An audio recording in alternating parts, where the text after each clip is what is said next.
모세가 시내산에 올라가 있는 동안 백성들이 아론을 충동하여 금송아지를 만들고 그 금송아지가 자기의 신이라고 섬겼어요.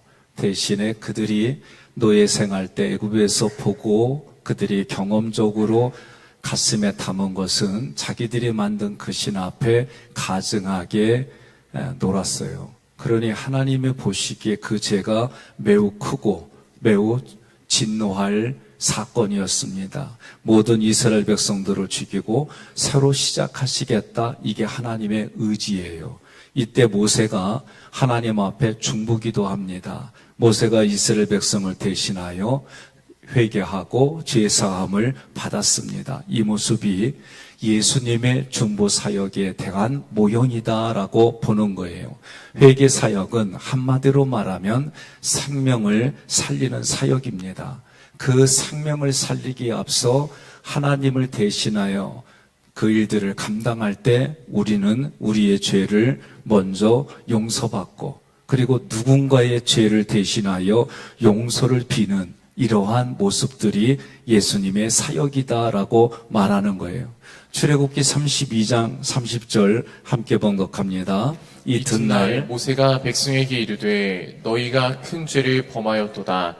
내가 이제 여호와께로 올라가노니 혹 너희를 위하여 속죄가 될까 하노라 하고. 아멘. 속죄가 될까 하노라 하고, 이 속죄라고 할 때의 이 단어는 하타, 다른 말로 바꾼다면 이 문맥적으로 볼 때는 속죄제예요.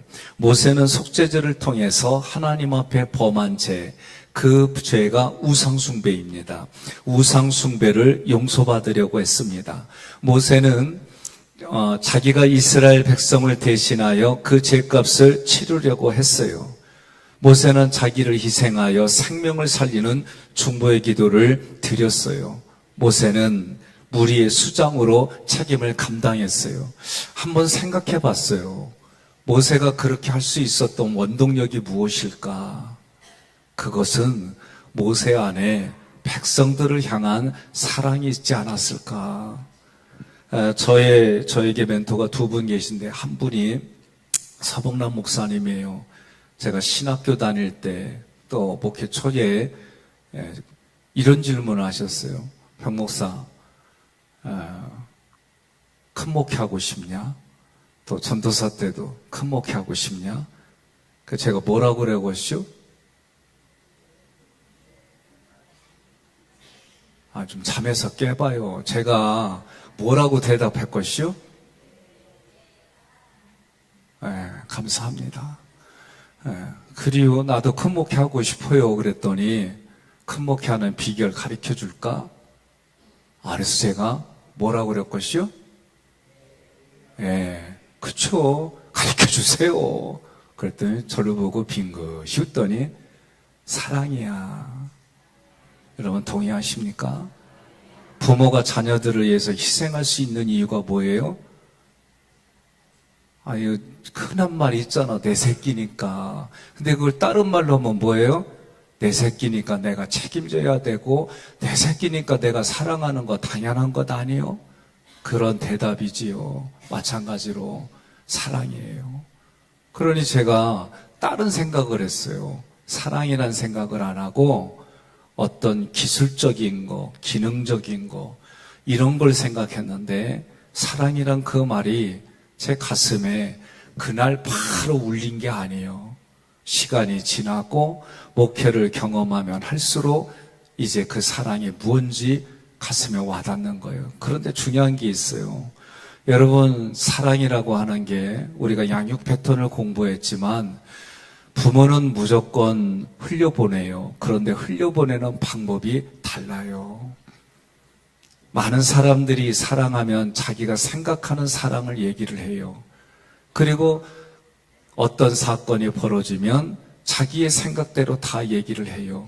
그런데 그 사랑은 표현과 방법이 달라야 돼요. 그렇지 아니하면 한 사람을, 자녀를 하나님께로 이끈다는 게 쉽지가 않아요. 어저께 어떤 모임이 있어서 잠깐 모임을 가졌어요. 그런데 그 모임에서 뭐라고 얘기를 하냐면 자녀에 대한 얘기가 나왔어요. 그런데 그 자녀에 대한 얘기를 하는데 그 자녀들이 대부분 누구냐? 예수 믿지 않는 사람들의, 그런데 그 이전에는 누구냐? 예수를 잘 믿는 부모님 밑에서 예수를 믿던 아이들이에요. 그런데 그 아이들이 그 예수를 믿는 부모님에 의해서 반발작용에 의해 교회를 아예 안 나가는 현장들을 잠깐 얘기하는 거예요. 근데 제가 볼 때에 예수를 믿지 않는 가정에서도 공부 가지고 그 아이를 닥달하면 그 아이는 공부에 반감을 갖고, 이게 다 가정들마다 있는 현상들이에요. 그러니 그 자녀를 하나님께로 이끈다? 이거 고민스러운 얘기들입니다. 또 신방하며 자녀들 이야기하면 참 어렵게 말들을 내놔요. 어려서는 부모님의 이끄는 대로, 때로는 강조하는 대로, 강요하는 대로 아이가 받다가 조금씩 커가면서 그 마음속에 반감이 있었던 이유들이 무엇일까? 분명히 부모님은 사랑으로 이끌어 간 것이고 사랑 때문에 했는데, 여러분, 지금의 그런 현장에 있더라도 하나님 앞에 중보기도하는 죄를 범하지 않기를 바랍니다. 그래도 그 자녀를 위해서 기도하시기 바랍니다. 출애굽 32장 32절 함께 봉독합니다. 그러나 이제 그들의 죄를 사하시옵소서. 그렇지 아니하시오면 원하건대 주께서 기록하신 책에서 내 이름을 지워버려 주옵소서. 아멘. 저는 이 구절이 모세의 마음 그 깊은 곳에서 무엇이 있었느냐면 자기 목숨을 대신할 정도로 사랑이 있었다는 거예요. 여러분, 이걸 잊어버리면 안 돼요. 우리가 누군가를 위해서 중보기도 할 때에 그 기도의 내용은 그 사랑이 가슴에 포근히 있는 상태 속에서 하는 중보기도예요. 어렵더라도 우리는 그렇게 해야 됩니다. 오늘 이 말씀 구절에서는 또 다른 생각을 해봐요. 모세의 위치가 어느 것이었을까? 그거는 대표자의 원리를 생각해야 돼요. 성경은 한 사람이 한 것인데 인류를 대표하고, 한 사람이 한 것인데 인류를 대표하고. 여러분, 원리가 어디에 있어요? 내가 범죄하면 하나님의 자리를 오염시킨 거예요. 어제까지 이걸 강조해서 말씀드렸어요. 여러분, 저는 시골에서 성장할 때에 뭐 잘못하면 어른들이 가장 먼저 물어본 게 뭐냐면 네 애비가 누구냐, 이렇게들 다 어른들이 질문했어요. 그러니까 제 입으로 뭘 잘못하고 잘못한 상태에서 아버지의 이름을 대는 게 이게 부끄러운 거예요. 이게 어렸을 때 저희 동네, 그 시골 동네도 좀 사람들이 볼 때 무식하다고 하는 그 시골 동네도 정서가 그랬어요. 지금은 애들이 잘못하면 뭐라고 그래요? 희한해. 남의 애가 잘못하면 지적을 잘하는데 자기 애가 잘못하면 뭐라고 그래요? 그럴 수 있잖아. 왜 그런디야? 네.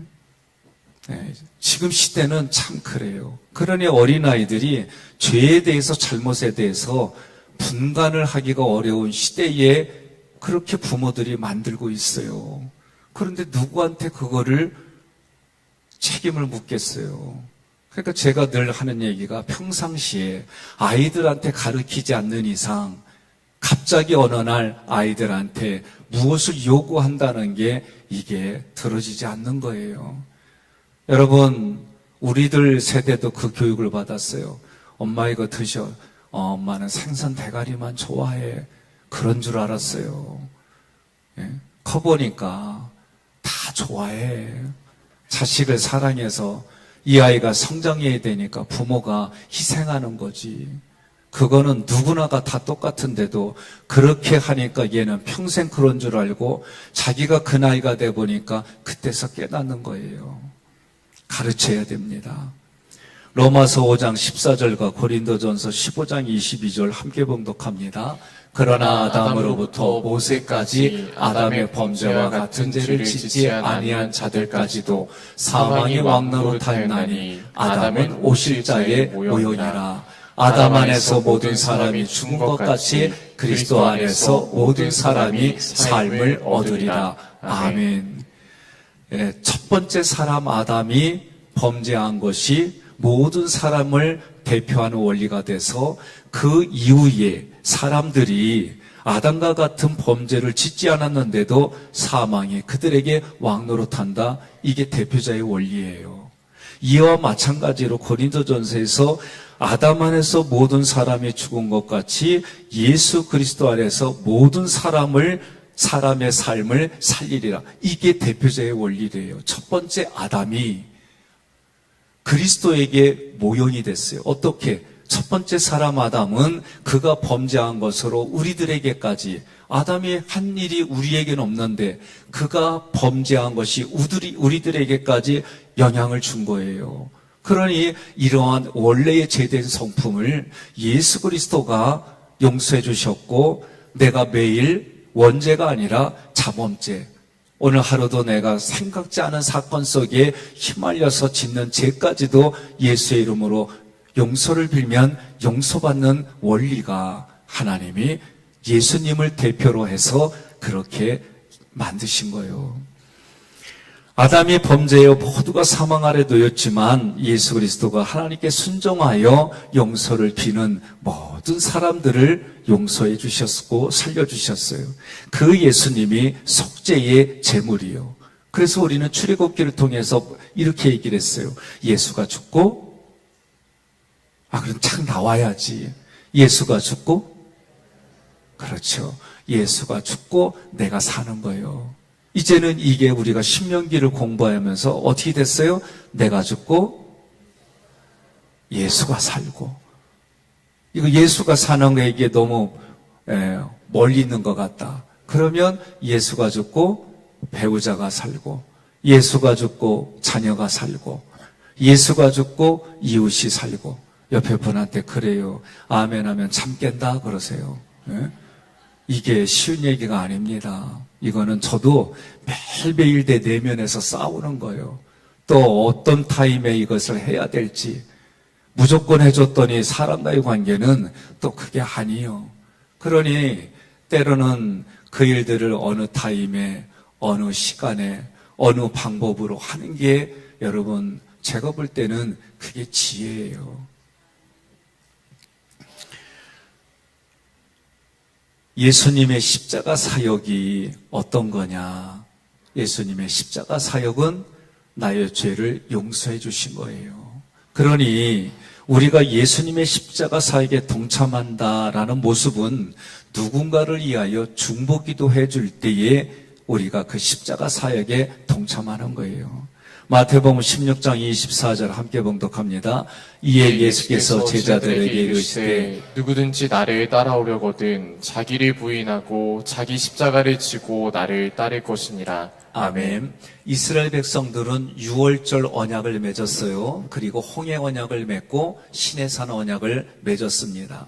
그런데 이것을 맺기 전에 하나님 앞에 그 언약을 맺을 때마다 그 언약들이 무슨 언약이 되냐면 피의 언약이다라고 말했어요. 여러분, 우리가 깡패 영화에 보면 요새 그런 거 안 나오는데 어떻게 해요? 서로 맹세를 할 때, 안 보셨어요? 좀 TV 좀 봐요. 깡패들이 맹세를 할 때 뭐냐면 여기에 손가락에 이렇게 내가지고 피를 짜가지고 서로 짜가지고 거기에 술 타가지고 나눠 마셔. 나는 얘네들이 예수도 안 믿었는데 벌써 피의 언약을 어떻게 알았대? 난 그게 되게 궁금해요. 에? 아니 꼭 보면은 그렇게 피로 자기들이 얘기한 이 얘기는 뭐냐면 서로 피로 맺었기 때문에 네가 이 언약을 깨면 너는 피로 목숨을 담보로 갚으라는 얘기가 되는 거예요.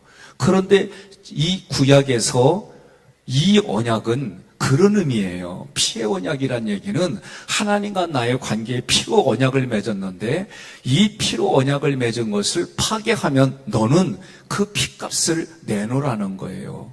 그래서 구약에 그 피값을 누가 내놨어요? 죄를 진 사람이 동물의 피로 대신했어요. 이게 구약의 약속이에요.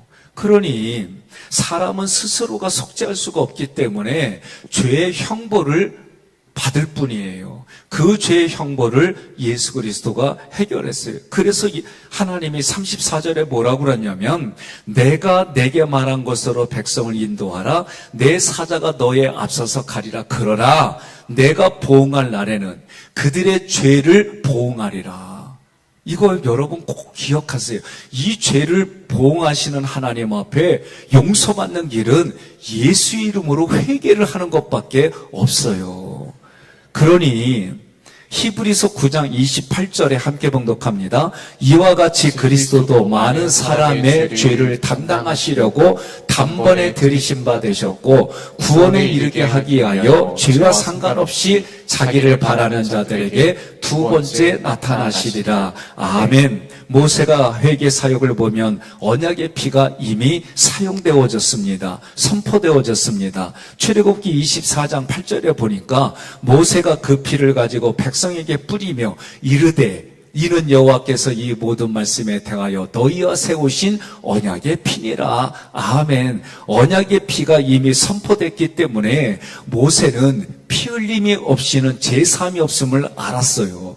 그러니 오늘 본문의 말씀에서는 이스라엘 백성들이 범죄한 이 죄는 동물의 피로 해결할 수 없는 너무나도 중한 범죄라는 걸 알았어요. 그러니 이건 동물로 잡아가지고 해결할 방법이 안 된다는 마음이 드니까 자기 자신을 담보로 하나님께 자기 이름을 책에서 제거해달라고 기도한 거예요. 저는 때로는 이런 생각을 가질 때가 있어요. 어떤 생각이냐. 내가 저 사람에게 잘했어요. 그래서 뭔가 내가 부탁할 때 있으면 뭐냐면 내가 그동안 너한테 한 것을 봐서라도 용서해줘. 내가 너를 한 거 받더라도 한번 나한테 이거 좀 도와줘. 저도 이 얘기는 거의 안 해요. 그런데 정말 이렇게 해야 될 때가 있어요. 여러분 그런 때를 경험해 보셨습니까? 그럼 그런 때는 어디예요? 진짜 내 명예를 걸고 내 삶을 걸지 않고서는 해결할 방법이 없을 때가 있어요. 모세에게는 바로 이 날이에요. 하나님이 얼마나 이것을 가증하게 여겼냐면은 그 우상범죄에 속한 사람을 다 죽이라고 했어요. 이것이 어려워요. 그런데 레인들이 그 말씀을 듣고 그렇게 했어요. 자기의 부모, 형제, 자기의 가장 잘하는 그 사람들을 다 죽였어요. 200명도 아니고 수천 명을 그렇게 했어요. 그런데 하나님은 그걸 뭐라고 그러느냐? 헌신이라고 그랬어요. 헌신은 내가 좋아서 내 기준으로 하는 게 아니에요. 하나님의 기준, 하나님의 말씀에 그것에 순종할 때 부대낄 때도 있어요. 부대끼는데도 말씀이기 때문에 살아갈 때 여러분, 그러니 자기를 부인한다는 얘기는 내 생각과 감정을 어루만져야 밖으로 꺼내놔서 바꾸나야 내 속에 있는 생각과 감정을 꺼내놔서 내 눈으로 보고 귀로 들어야 다른 사람의 시각으로 보아야 보아지는 게 내 마음의 생각과 감정이에요. 자기 자신의 생명을 담보로 하나님께 자기 이름을 책에서 제거해달라고 기도했어요. 히브리서 9장 22절 함께 봉독합니다. 율법을 따라 거의 모든 물건이 피로써 정결하게 되나니 피 흘림이 없은즉 사함이 없느니라. 아멘. 이 얘기는 구약의 피의 언약을 하나님과의 관계 속에서 풀어가지 않으면 해결이 안 된다. 참 우리에게는 예수님의 피로 단번에 영원토록 효력이 있음을 믿으시기를 바랍니다. 모세는 본질적으로 죄인이기 때문에 타인의 죄를 위한 대속의 제물이 될 수가 없어요. 그럼에도 불구하고 모세가 이스라엘 백성의 죄를 대신하여 회개했을 때에 그의 중보자의 사역이 예수님의 마음이요 하나님께서 기뻐하시는 사역이다라고 보는 거예요. 오늘 이러한 모습들이 여러분과 저의 삶에 이 기간 동안 행해져서 나라를 위해서, 민족을 위해서, 자기 개인과 여러 사람들의 죄를 위해서 행할 때 하나님이 그 기도에 용서해 주시고, 용서받은 우리는 이 땅에 하나님의 자녀로, 하나님의 대리자로, 하나님의 얼굴로 살아가는 줄 믿습니다. 그런데 자기를 위해 중보기도할 때 꼭 단점이 하나 있어요. 10년 전에 용서를 했는데, 용서를 빚는데 또 생각나. 안 그래요? 나는 그래. 어떤 거는 다 때가 있는데 또 나 이것 때문에 힘들었어요. 그런데 성경을 읽고 또 부흥사들이 많은 분들이 얘기하는 거를 이렇게 하다 보니까 루터가 참 좋은 예가 있어요. 어느 날 진물을 보는데 마귀가 큰 보따리 들고 와서 오더래. 그러더니 하나씩 풀어놓는 걸 보니까 루터가 지은 죄예요. 그러니까 루터가 그때마다 빨간 잉크로 이 죄는 그리스도의 보혈의 피로 용서받았습니다. 그렇게 그 용지에다 썼대야. 그러니까 여러분, 방법은 이거밖에 없어요. 생각나면 그냥 또 회개해. 그리고 그때 선포해요. 이건 그리스도의 보혈의 피로 용서받았느니라. 그러면 되는겨. 또 생각난다 그러거든. 마귀가 자꾸 찝쩍거리거든. 예? 그렇게 얘기하고 한마디야. 예수 이름을 명하노니 사라질지어다. 그러면 돼요. 예? 뭐 생각나는데 어떡하겠어? 생각나면 또 그렇게 해요. 아셨죠? 예. 오늘도 여러분과 함께 중보기도하는 곳에 생명이 살아나고 그 생명과 함께 더불어 하나님께 영광 돌리는 현장, 그리고 서로 합력할 선을 이루는 현장, 그 현장이 여러분과 저의 현장이 되기를 주님의 이름으로 권면하며 축복합니다.